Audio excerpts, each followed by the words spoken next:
দেশে কি হয়েছে যে ছাত্ররা সেই 2018 সালে কোঠা আন্দোলন করেছিল, এখন আবার নতুন করে 2024 সাল মাঝামাঝি সময়ে তারা কোঠা বিরোধী আন্দোলন করতেছে। হ্যাঁ, তারা অবশ্যই কোঠা বিরোধী আন্দোলন করতে পারে বা বলতে পারে। আপনি একজন ভালো স্টুডেন্ট,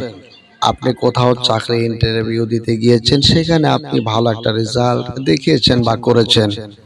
কিন্তু সেখানে যদি আপনার মেধার মূল্যায়ন না করা হয় বা মেধার মূল্যায়ন না দেওয়া হয়, তখন সেক্ষেত্রে তো ভালো স্টুডেন্ট যারা, তাদের মনে তো একটা ক্ষোভ থেকে যায় যে আমি এত পরিশ্রম করে মেধা খাটিয়ে লেখাপড়া করে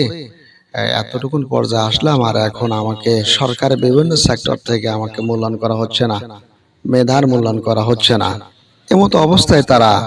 নিজেরা হিমশিম খেয়ে পড়ে, যার ফলে এই ছাত্রছাত্রীরা তারা ঐক্যবদ্ধ হয়ে তারা এই সিদ্ধান্তে উপনীত হয়েছে যে আমাদের এখনই আবার রুখে দাঁড়াতে হবে এই কোঠার বিরুদ্ধে,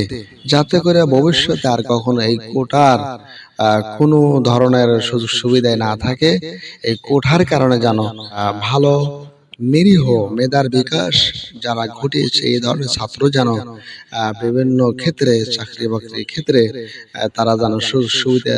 থেকে যেন বঞ্চিত না হয়, যার কারণে তারা মূলত আজকে কোঠা বিরোধী আন্দোলন কিন্তু তারা করতেছে। গতকালকেও কঠোর আন্দোলন তারা করেছে রাত্র পর্যন্ত, ইভেন আজকেও কিন্তু তারা কিন্তু সেই লক্ষণেই একটা আলটিমেটাম দিয়েছে যে কোঠা সংস্কার, এই একটি দাবি নেই মূলত তারা আজকেও আন্দোলনে কিন্তু তারা আছে।